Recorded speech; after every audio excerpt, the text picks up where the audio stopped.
करायचंय कपालभाती. समजलं नसेल तर पुन्हा विचारायचंय. त्रास असेल तर करायची नाहीये. हृदयाचा काही त्रास असेल तर करायची नाहीये.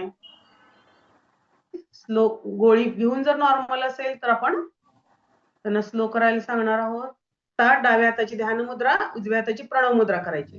उजव्या अंगठ्याने उजवी नाकपुडी बंद, डावीनं श्वास घ्यायचा आहे, डावी बंद आणि उजवीनं सावकाश श्वास सोडायचा आहे. पुन्हा उजवीनच घ्यायचा आहे, उजवी बंद, डावीनं सावकाश सोडायचं. आवर्तन चालू ठेवायचं. कंठ खुपला लागते म्हणजे आपला श्वास आपण घेऊ शकत नाही. जालंधर बंद बांधतो आपण, अनुवटी कंठ खुपला लावतो.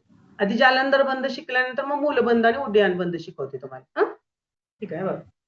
आणि घेताना कसं घ्यायचं, 2 मध्ये घेतला आपण श्वास तर 6 मध्ये कुंभक करायचा असतो. हे 2 मध्ये घ्यायचा, 6 मध्ये कुंभक करायचा आणि